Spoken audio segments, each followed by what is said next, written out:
Hello everyone, welcome to align books. आज की इस वीडियो में हम जानेंगे कि आप अलाइन बुक सॉफ्टवेयर के अंदर कूपन मैनेजमेंट कैसे कर सकते हैं। कूपन मैनेजमेंट का प्रोसेस स्टार्ट करने से पहले हम ये समझ लेते हैं कूपन एक्चुअल में होते क्या हैं। आपने जैसे कई बार देखा होगा, हम अमेजोन से, फ्लिपकार्ट से शॉपिंग करते हैं तो हमको शॉपिंग करने के बाद कुछ कूपन्स मिलते हैं जिनको हम कहीं पर भी रिडीम करवा के, जैसे रिचार्ज के टाइम पे हम रिडीम करवा सकते हैं या कहीं और शॉपिंग पे रिडीम करवा सकते हैं। तो हम उन कूपन्स को यूटिलाइज कर सकते हैं अपने अकॉर्डिंगली। ये तो रहा कस्टमर का प्रॉफिट। लेकिन एज अ बिजनेसमैन या एज अ शॉपकीपर अगर मैं अपना प्रॉफिट देखूं कि मेरा प्रॉफिट क्या हो रहा है, तो यहाँ पे एज अ बिजनेसमैन या एज अ शॉपकीपर आपका डबल प्रॉफिट हो रहा है। डबल प्रॉफिट कैसे? कि अगर आपने जैसे मान लीजिए एक स्कीम रन करी है कि सर आप मेरे से 1000 रुपए का सामान परचेज कीजिए, मैं आपको 100 रुपीज के कूपन दूंगा। तो कूपन्स लेने के लिए कस्टमर मेरे से सामान परचेज करेगा। साथ ही जब उन कूपन्स को रिडीम करवाना होगा, वो दोबारा मेरे पास ही आएगा वो परचेज करने के लिए, क्योंकि वो कस्टमर दोबारा किसी और से परचेज करने जाता है तो वो कूपन्स को रिडीम नहीं करवा सकता है। तो वो मेरे से सामान परचेज करने आएगा क्योंकि वो रिडीम करवा सकता है, अपने बिल की वैल्यू कम करवा सकता है। तो यहाँ पे कस्टमर का भी प्रॉफिट हुआ और मेरा भी प्रॉफिट हुआ। तो इस तरीके से आप अलाइन बुक सॉफ्टवेयर में अपना प्रॉफिट अर्न कर सकते हैं और अपने बिजनेस को बूस्ट कर सकते हैं। अब ये सारा प्रोसेस, ये सारा मैनेजमेंट अलाइन बुक्स में कैसे होगा, चलिए जानते हैं। तो उसके लिए सबसे पहले आपको पॉइंट ऑफ सेल में जाना है। पॉइंट ऑफ सेल में जाने के बाद पीओएस कूपन मास्टर में जाना है।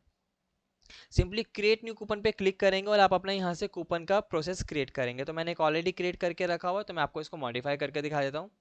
तो मेरा ये कार्ड नंबर है, मैंने यहाँ पे कार्ड नंबर डिफाइन कर दिया। ये जो कार्ड का वैलिडिटी कब से कब तक के लिए रहेगी, तो मैंने वैलिड अप टू इसको डाल दिया 30 तारीख तक। ये 30 तारीख तक वैलिड रहने वाला है।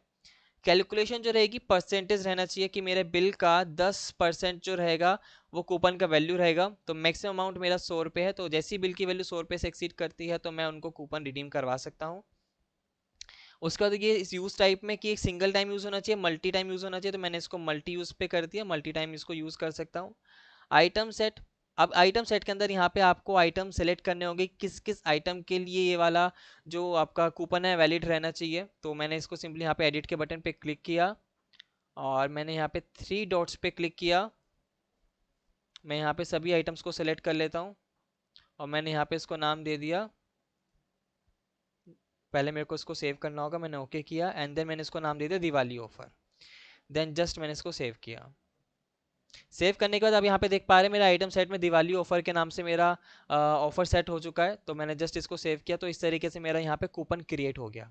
अब कूपन क्रिएट करने के बाद अब इस कूपन को रिडीम कैसे करेंगे, चलिए जानते हैं।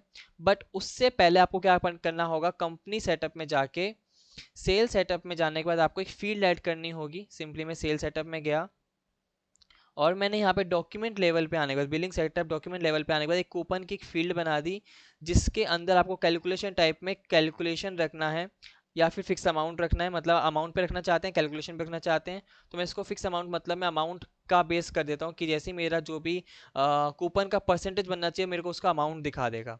तो इस तरीके से आप यहाँ पे अपनी फील्ड ऐड करेंगे एंड देन जस्ट सेव। अब जैसे ही मैं अपना पीओएस मॉड्यूल के अंदर पीओएस इनवॉइस बनाता हूँ, जैसे मैंने कोई एक अपना आइटम ले लिया जिसकी क्वांटिटी में 1 क्वांटिटी सेल करूँगा और रेट जो रहने वाला है 400 रुपये रहने वाला है। तो अब जैसे ही मैं अपना कूपन कोड यहाँ पे डालता हूँ, अप्लाई पे क्लिक करता हूँ, तो आप देख पा रहे हैं डिस्काउंट 40 अप्लाइड। तो आप यहाँ पे देख पा रहे हैं कूपन के अंदर मेरा 40 रुपीज़ का वैल्यू आ चुका है। मतलब अगर मैं 400 रुपये का 10% निकालूंगा तो 40 रुपये बनना चाहिए। तो मेरा कूपन का वैल्यू यहाँ पे आ चुका है और मेरे बिल की वैल्यू में से वो वैल्यू लेस हो चुकी है। तो आप देख पा रहे हैं डॉक्यूमेंट मेरी 360 आ रही है, डॉक्यूमेंट वैल्यू 360 आ रही है। अब जैसे मैं इसको कैश में कन्वर्ट करने जाऊँगा, मतलब कैश से पे करने जाऊँगा या फिर कोई भी मोड से पेमेंट करने जाता हूँ, तो 360 मेरा बिलिंग अमाउंट रहने वाला है। तो ये था हमारे अलाइन बुक सॉफ्टवेयर के अंदर कूपन मैनेजमेंट प्रोसेस, जिसमें कि हमने सिंगल क्लिक के अंदर अपने कूपन को रिडीम भी करा और कूपन को जनरेट भी किया। आई होप ये प्रोसेस आपको अच्छा लगा होगा और समझ में आया होगा।